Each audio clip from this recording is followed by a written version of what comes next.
Bonsoir à tous, chers frères et sœurs, amis, et bienvenue à notre réunion de prière. Nous espérons que vous allez bien et que vous portez bien. Nous sommes très heureux de nous retrouver ce soir encore pour partager ensemble la bonne parole de Dieu, cette parole qui nous nourrit, qui nous fortifie, qui nous fait du bien. Alléluia. Ce soir, j'aimerais lire avec vous un texte que nous connaissons fort bien, que nous lisons souvent dans nos réunions de découverte de l'Évangile, et essayer de tirer quelques encouragements, quelques points qui vont nous amener plus loin, qui vont nous encourager dans notre relation avec Dieu ce soir. Faisons cette lecture ensemble dans Marc, au chapitre 5, et nous lirons à partir du verset 21. Jésus dans la barque regagna l'autre rive où une grande foule s'assembla près de lui. Il était au bord de la mer. Alors vint un des chefs de la synagogue nommé Jairus, qui, l'ayant aperçu, se jeta à ses pieds et lui adressa cet instant de prière. « Ma petite fille est à l'extrémité, viens, impose-lui les mains afin qu'elle soit sauvée et qu'elle vive. » Jésus s'en alla avec lui. Et une grande foule le suivait et le pressait. Or il y avait une femme atteinte d'une perte de sang depuis 12 ans. Elle avait beaucoup souffert entre les mains de plusieurs médecins. Elle avait dépensé tout ce qu'elle possédait, et elle n'avait éprouvé aucun soulagement, mais était allée plutôt en empirant. Ayant entendu parler de Jésus, elle vint dans la foule par derrière et toucha son vêtement. Car elle disait, « Si je puis seulement toucher ses vêtements, je serai guérie. » Au même instant, la perte de sang s'arrêta, et elle sentit dans son corps qu'elle était guérie de son mal. Jésus connut aussitôt en lui-même qu'une force était sortie de lui, et se retournant au milieu de la foule, il dit « Qui a touché mes vêtements ?» Ses disciples lui dirent « Tu vois la foule qui te presse et tu dis qui m'a touché ?» Et il regarda autour de lui pour voir celle qui avait fait cela. La femme effrayée et tremblante, sachant ce qui s'était passé en elle, vint se jeter à ses pieds et lui dit toute la vérité. Mais Jésus lui dit « Ma fille, ta foi t'a sauvée. Va en paix et sois guérie de ton mal. » Premier point de ce message, c'est ne laissons pas le temps affaiblir notre foi. Cette femme, ça fait 12 ans qu'elle souffre, 12 ans de souffrance, 12 longues années de souffrance, de pleurs, de rejet de la part de plusieurs dans la société parce qu'elle était considérée comme une femme impure, et même peut-être 12 années de prière, 12 années où elle prie Dieu pour être guérie de sa maladie, 12 longues années sans voir ne serait-ce que un petit peu de soulagement. Cette femme et aurait pu être complètement désespérée. Et savez-vous ce qui rime avec le temps ? Ce qui rime avec le temps, c'est le découragement. Cette femme, elle aurait pu être découragée. Cette femme aurait pu dire mais personne ne peut agir pour moi. Les médecins ne trouvent pas de remède pour me soigner. La religion ne peut rien faire pour moi parce que je suis considérée par la religion comme une femme impure parce que j'ai une perte de sang constante. J'ai tout dépensé, tout ce que j'avais, tous mes biens, je les ai dépensés pour essayer de trouver un peu de soulagement par la médecine ou autre et rien n'y fait. Je n'arrive pas à être soulagé. Ça fait 12 ans que ça dure. C'est trop. J'en peux plus. Je baisse les bras. Cette femme aurait pu penser comme ça, mais non. Cette femme, nous voyons que elle ne va pas laisser le temps et la souffrance affaiblir sa foi, mais au contraire, en lisant le texte, on a ce sentiment que dès qu'elle entend parler de Jésus, sa foi grandit, sa foi augmente, et sa foi va aller jusqu'à toucher Jésus, toucher le bord du vêtement de Jésus. Cette femme, elle a décidé de placer sa foi en Jésus, et elle est persuadée que Jésus peut et va la guérir. Alléluia. Une foi qui produit la patience. C'est vrai, quand le temps passe, quand les années passent, les mois passent, on pourrait se trouver découragé et se dire « mais je ne vois aucune réponse à mes prières, je ne vois rien changer, ma situation ne change pas, je ne vois pas la personne pour qui je prie se tourner vers le Seigneur, accepter Jésus dans sa vie, je ne vois pas la personne pour qui je prie être guéri, et moi-même qui est malade, je prie pendant des années et je ne suis pas guéri. Ça fait des mois que ça dure, la situation ne change pas, et même elle va en empirant, comme le cas de cette femme. Eh bien, Si nous faisions de ces temps difficiles que nous traversons un moment pour nous rapprocher de Dieu, un moment où nous allons, comme cette femme, aller au contact de Jésus. Dans l'épître de Jacques, au chapitre 1er, à partir du verset 2, il est écrit « Mes frères, regardez comme un sujet de joie complète les diverses épreuves auxquelles vous pouvez être exposés, sachant que l'épreuve de votre foi produit la patience. Mais il faut que la patience accomplisse parfaitement son œuvre, afin que vous soyez parfaits et accomplis sans faillir en rien. » Et si nous décidions de faire du temps un allié et non un ennemi? C'est vrai que dans nos conceptions, on voit souvent le temps qui passe comme un ennemi. Je ne vois pas de réponse à mes prières, le temps passe, les choses ne semblent pas évoluer, et puis, avec le temps, pourrait venir le découragement. Eh bien, Jacques nous encourage que l'épreuve de notre foi produit la patience. Si peut-être quelqu'un passe par des moments difficiles où ta foi est éprouvée, où le temps passe et puis ta foi est mise à rude épreuve, eh bien j'aimerais t'encourager ce soir, j'aimerais nous encourager à tenir ferme et à faire de ce temps qui passe une occasion pour nous rapprocher de Dieu, pour faire grandir notre foi et devenir de plus en plus dépendant du Seigneur pour voir le Seigneur agir. Et si pendant ces temps d'attente, nous décidions de faire grandir notre foi en Dieu et non pas l'inverse, non pas faire diminuer notre foi, mais au contraire se fortifier dans le Seigneur. La foi qui produit la patience, la foi persévérante. Cette femme non seulement ne perd pas de vue son objectif c'est d'être guérie, son objectif c'est que cette perte de sang s'arrête, que ses souffrances s'arrêtent, mais en plus de cela, elle ne laisse pas sa foi s'affaiblir, elle ne laisse pas le temps affaiblir sa foi, mais encore mieux, elle va persévérer. Elle va persévérer. Et il y a une foule qui presse Jésus.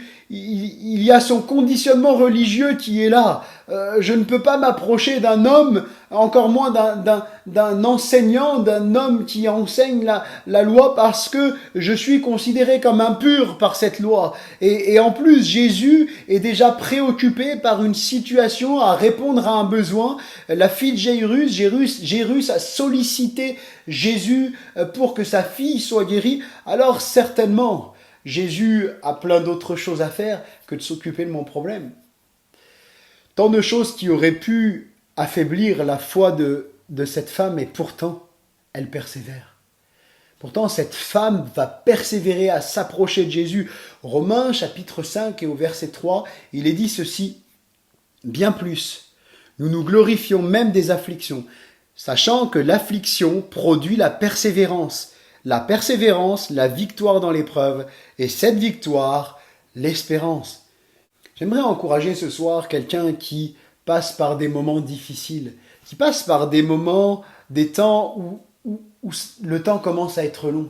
C'est difficile, le temps commence à être de plus en plus long et puis peut-être tu auras envie de te décourager et te dire mais finalement, ça fait tellement de temps que je prie, il n'y a rien qui a changé. J'ai essayé de chercher une solution par tel moyen, par tel moyen, par tel moyen, et puis rien n'y fait. J'aimerais t'encourager, fais du temps ton allié et pas ton ennemi. Faisons de notre temps, faisons du temps qui passe, non pas notre ennemi en nous disant « Ah, le temps passe, il n'y a pas de solution à mon problème, comment ça se fait? Peut-être que Dieu m'entend pas, peut-être que Dieu n'écoute pas mes prières, mais faisons du temps qui passe un allié, c'est-à-dire que nous allons faire du temps qui passe. Bien, Seigneur, le temps passe, c'est vrai, j'ai pas encore d'exaucement à mes prières, mais je veux renforcer ma foi dans ta présence, parce que ta parole dit que toute chose concourt au bien de ceux qui aiment Dieu. Tu dis dans ta parole, je suis l'Éternel qui te guérit, alors tu es capable de me guérir. Si je suis malade, eh bien je veux faire confiance à ta personne. Tu es celui qui pourvoit à tous mes besoins. Alors Seigneur, je te fais confiance, même si le temps passe, je veux te faire pleinement confiance. Alléluia. Prenons courage pendant ces temps pour renforcer notre foi, pour faire grandir notre foi, et souvenons-nous que Jésus n'arrive jamais en retard. Jésus n'arrive jamais en retard. Peut-être que ton épreuve, ta difficulté, les moments difficiles que tu passes, peut-être c'est difficile dans ta famille, tu traverses des crises, des moments de difficulté familiale et cela vient t'éprouver, vient t'affecter. Sache que Jésus n'arrive jamais en retard.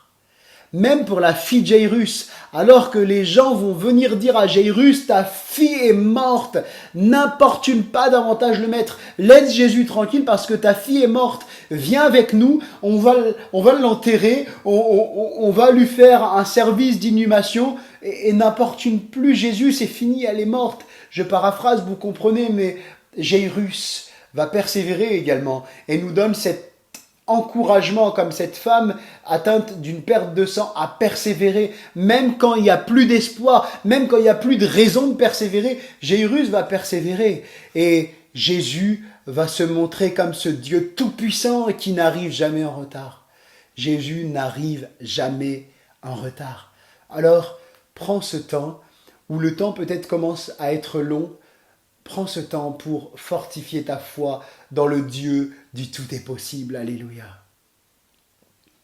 Secondement, dans nos souffrances, tournons-nous d'abord vers Jésus-Christ. Dans nos souffrances, tournons-nous d'abord vers Jésus-Christ.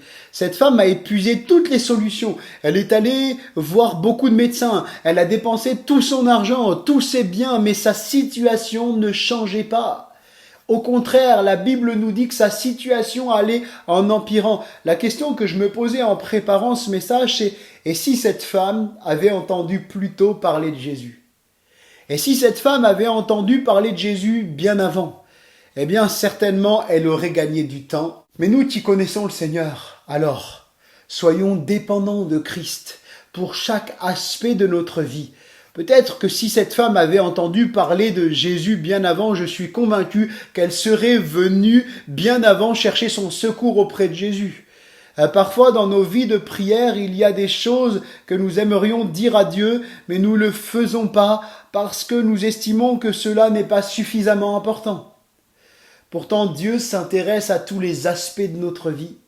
Cette femme, elle ne s'est pas dit, peut-être que Jésus a autre chose à faire. La situation de la fille de Jairus semble tellement plus importante que la mienne. Sa fille est à l'extrémité, elle va mourir, c'est tellement plus important qu'une perte de sang. Non, cette femme, elle a considéré que son besoin était aussi important, que Jésus était capable de répondre à son besoin, comme il était capable de répondre aux besoins de la foule, comme il était capable de répondre aux besoins de la fille de Jairus. Philippiens au chapitre 4 et au verset 6 nous dit ceci, ne vous inquiétez de rien,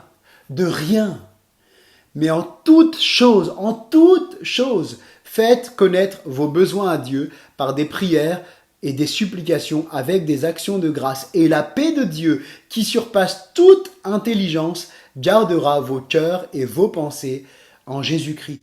En toute chose, ne vous inquiétez de rien, mais en toute chose. Oui, notre Seigneur attend que nous dépendions de lui en toute chose, que nous lui fassions confiance en toute chose. Il est capable de répondre en toute chose à nos besoins. Il est capable de répondre à tous nos besoins.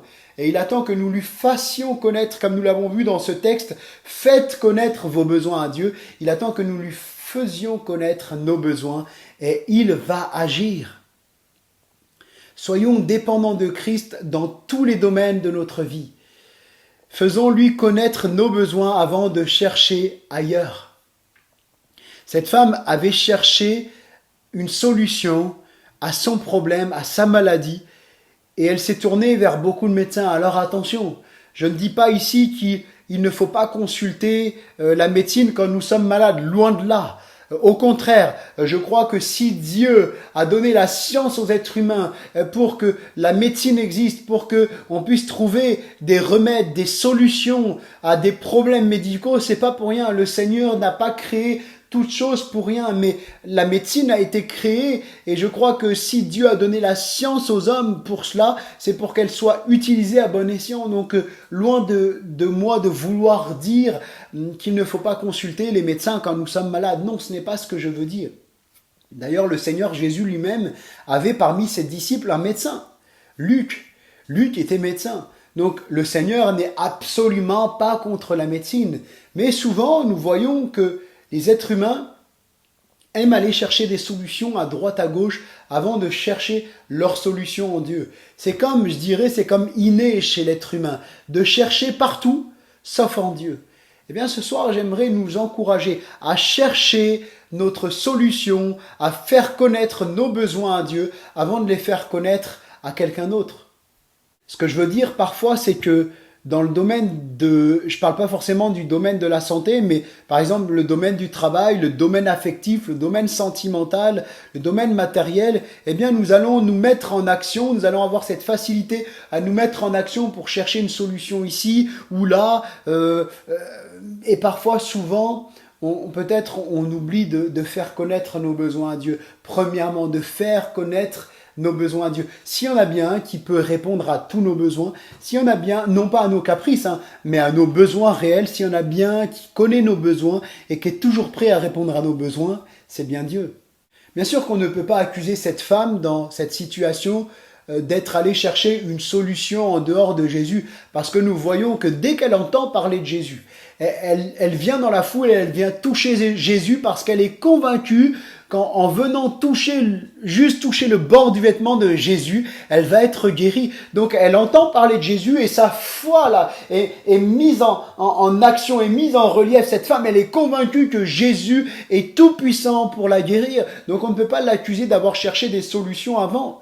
Parce que quand on ne connaît pas Dieu, quand on ne connaît pas Jésus, eh bien on aurait fait pareil que cette femme. On serait allé puiser toutes nos ressources, toutes nos capacités pour essayer de trouver une solution à notre problème. Mais cette femme, dès qu'elle entend parler de Jésus, et nous connaissons Jésus, frères et sœurs, nous avons la connaissance de Christ, Jésus habite en nous, nous sommes le temple du Saint-Esprit. Alors, à plus forte raison, venons faire connaître nos besoins à Dieu, qui est capable de répondre à notre prière. Dans nos besoins, faisons-les connaître à Christ avant quiconque. Finalement, ce qui compte, c'est que Dieu le sache en premier. Et souvent, parfois, on pourrait avoir tendance à se confier dans l'être humain, non pas que de se confier en quelqu'un, c'est mal, c'est pas ce que je veux dire, mais confions-nous d'abord dans le Seigneur.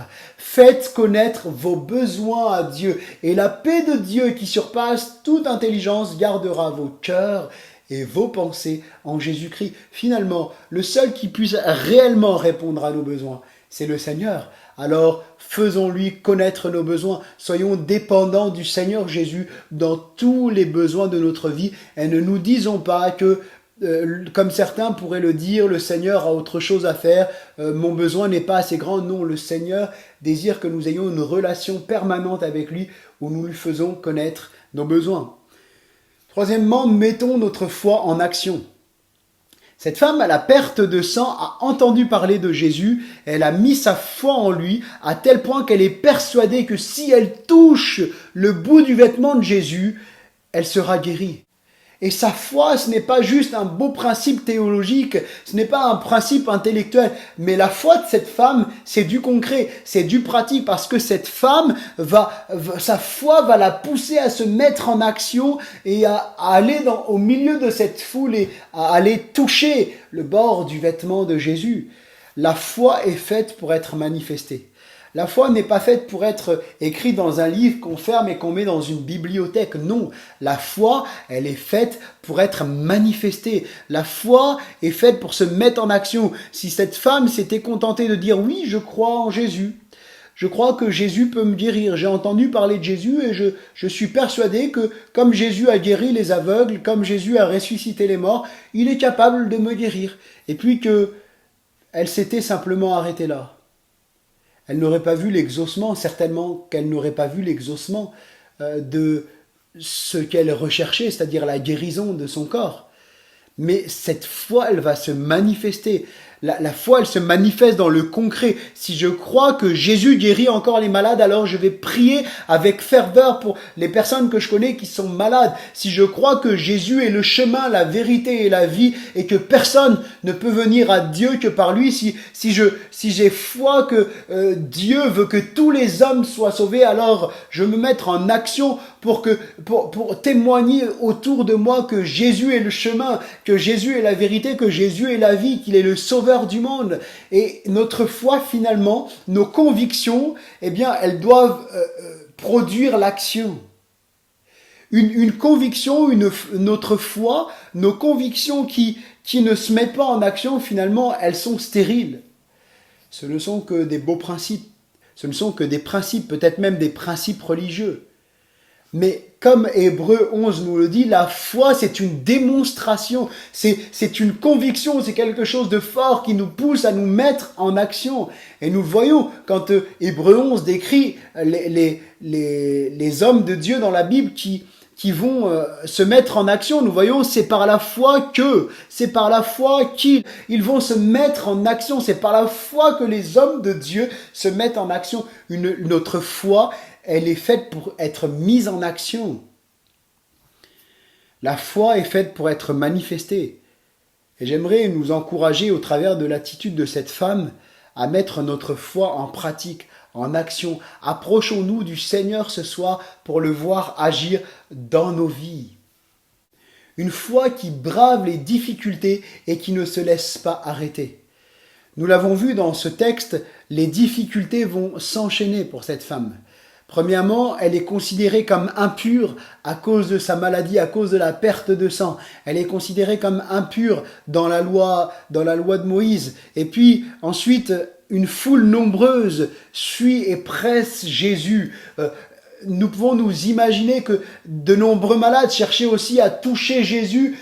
De nombreuses personnes cherchaient à solliciter Jésus pour être guéris également. Il y avait une foule qui était là nombreuse. Et puis Jésus était déjà en route pour guérir la fille de Jairus. Il suivait Jairus pour aller se rendre chez lui et guérir sa fille. Tant d'obstacles qui auraient pu décourager cette femme. Mais cette femme ne se laisse pas décourager. Elle ne laisse pas les difficultés l'arrêter. Et peut-être que quelqu'un ce soir qui écoute cette vidéo en a assez. Tu en as assez, tu te dis, c'en est trop. Ça fait trop d'années que ça dure. Je vais lâcher prise, je vais abandonner, ça sert à rien, j'ai aucune réponse et puis les difficultés sont trop dures, je vais m'arrêter. Eh bien, j'aimerais peut-être encourager quelqu'un qui passe par là, eh bien, renforce ta foi, place ta foi dans le Seigneur, cette foi qui brave les difficultés, comme cette femme, qui a bravé les difficultés, qui a bravé les difficultés de la foule, qui a bravé les difficultés d'un contexte religieux qu'il a qualifié d'impur. Elle a bravé toutes ces choses et elle ne s'est pas laissée arrêter par ces choses, mais elle est allée au contact de Jésus. Cette femme s'est rendue au contact de Jésus. Eh bien, ce soir, rends-toi au contact de Jésus. Viens au contact de ton Sauveur. Il est capable d'agir ce soir. Frères et sœurs, nous pouvons traverser nous aussi des moments difficiles comme cette femme où tout semble se dresser contre nous, mais ne nous laissons pas décourager. Ne baissons pas les bras. Faisons comme cette femme qui est venue au contact du Seigneur Jésus. Venons au contact de Dieu ce soir. Il est celui qui est prêt à agir, à œuvrer. Il est celui qui attend que nous venions à son contact. Ne nous laissons pas décourager par les obstacles, mais bravons les obstacles et venons au contact de notre Seigneur et de notre Sauveur. Nous avons vu au travers de ce message de ne pas laisser le temps affaiblir notre foi, de faire du temps un allié, pas un ennemi. Un allié, c'est-à-dire que nous prenons ce temps pour, faire grandir notre foi, persévérer dans la prière, persévérer dans la foi et nous accrocher un peu plus chaque jour au Seigneur. Ne laissons pas le temps affaiblir notre foi. Dans notre souffrance, tournons-nous d'abord vers Christ. C'est vrai que c'est humain d'aller chercher la solution, peut-être auprès de nos amis, auprès de notre famille, mais tournons-nous avant tout vers celui qui peut tout, le Seigneur Jésus. Dans notre souffrance, tournons-nous d'abord vers Christ. Et puis troisièmement, mettons notre foi en action. Pour finir, nous voyons que cette femme est arrivée effrayée aux pieds de Jésus. Suite à la question que Jésus va poser, qui m'a touché? Cette femme va arriver effrayée aux pieds de Jésus. Elle va arriver toute tremblante. Mais ce qui est merveilleux quand on s'approche de Jésus sincèrement, quand on s'approche de Dieu, c'est qu'il change même ce qui se passe au fond de nos cœurs. même les peurs qui peuvent être là, qui peuvent être ancrées en nous, qui peuvent être liées peut-être à notre conditionnement, qui peuvent être liées aussi à la situation que nous traversons, ces peurs qui peuvent être là, eh bien, d'un seul mot, Jésus est capable d'enlever ces peurs, est capable de balayer ces peurs. Eh bien, si quelqu'un passerait par des moments de peur, d'angoisse, ce soir, eh bien, j'aimerais t'encourager à t'approcher de Jésus, même à t'approcher de Jésus avec tes peurs, comme cette femme qui s'est approchée toute tremblante, effrayée, elle s'est jetée aux pieds de Jésus et elle lui a dit la vérité. Encore là, nous avons une leçon dans ce texte, il nous est dit qu'elle lui a dit toute la vérité. Nous avons encore là une leçon, nous ne pouvons rien cacher à Jésus. Jésus dit qui m'a touché, mais il sait très bien qui a touché, qui l'a touché. Mais ce qu'il attend, c'est que cette femme se manifeste, c'est que cette femme vienne auprès de lui. Eh bien, nous ne pouvons rien cacher au Seigneur. Alors venons au pied du Seigneur d'un cœur sincère. Peut-être lui confesser des choses que nous avons fait, que nous ne sommes pas fiers. Peut-être lui confesser nos peurs. Peut-être lui confesser nos découragements. Mais faisons comme cette femme. Venons au pied de Jésus. Cette femme est venue avec ses peurs. Elle était effrayée. Eh bien, venons au pied de Jésus. Et il est celui qui, par un mot, est capable de soulager complètement ses peurs, ses angoisses. Il est capable de nous pardonner lorsque nous lui demandons pardon. Nous voyons ce que Jésus va dire. Jésus va dire tout simplement, ma fille, ta foi t'a sauvée, va en paix. Sois guérie de ton mal, va en paix. Cette femme va repartir avec la paix dans son cœur. Non seulement elle a été guérie de son mal, mais elle va repartir avec quelque chose de bien plus grand. Elle va repartir avec la paix dans son cœur. N'est-ce pas merveilleux? Et peut-être j'aimerais m'adresser à quelqu'un qui n'a pas la paix dans son cœur. Tu es angoissé, tu es perturbé, tourmenté. Il y a des moments difficiles qui sont là dans ta vie et qui viennent te frapper. Tu es angoissé constamment, tu n'arrives pas à vivre en paix. Eh bien, j'aimerais te dire, approche-toi de Jésus. Approche-toi de Jésus ce soir et dépose tes fardeaux aux pieds de Jésus. Demande-lui pardon même d'avoir vécu sans lui. Il est capable de te donner la paix. Comme il a dit à cette femme, ma fille, ta foi t'a sauvée. Toi aussi ce soir, mon ami, tu peux être sauvé. J'aimerais aussi m'adresser à toi, pas simplement à ceux qui connaissent Dieu, aux chrétiens, mais aussi à toi qui écoutes ce message. Ta foi peut si tu viens à Jésus avec foi, que tu lui confesses tes péchés, que tu lui confesses tout ce que tu as pu faire, penser qui lui déplaît, que tu dis Seigneur, maintenant j'ai trop vécu ma vie loin de toi, maintenant je te donne ma vie, je te demande pardon et je décide vraiment d'accepter ce que tu as fait pour moi à la croix. Tu es mort Jésus pour pardonner mes péchés et je te remercie pour cela et je t'accepte comme mon sauveur et Seigneur personnel. Et bien là, Jésus te dira ta foi t'a sauvé. Parce que tu t'es repenti de ta vie passée, tu t'es repenti d'avoir vécu sans Dieu, du péché qui habite en toi, eh bien Jésus te pardonne et te permet de commencer une nouvelle vie, la nouvelle naissance, une vie nouvelle avec lui. Et c'est la plus merveilleuse des choses, c'est le plus merveilleux des miracles, une vie changée, transformée par Jésus. Alors frères et sœurs, amis, gardons cette paix du Seigneur en toutes circonstances, sachant qu'il prend bien soin de nous.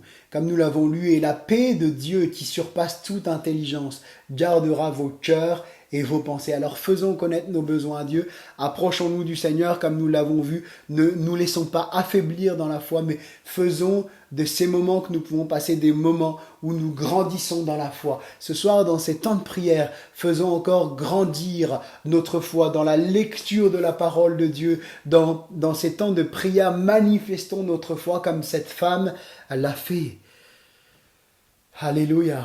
Merci d'avoir partagé ces moments avec nous. Merci de m'avoir écouté. Je vous souhaite une bonne réunion de prière, un bon temps de prière, que le Seigneur vous bénisse et que nous puissions ensemble manifester notre foi dans la prière et voir encore le Seigneur agir puissamment. Que le Seigneur vous fortifie, vous encourage, que la paix de Christ demeure sur vous et on se dit à très bientôt.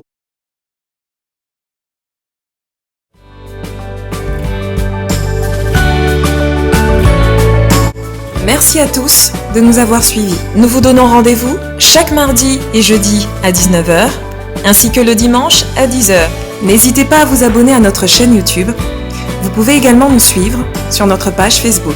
Pour toute question ou demande de prière, vous pouvez contacter l'équipe pastorale qui se tient à votre disposition via le site internet add-dijon.com.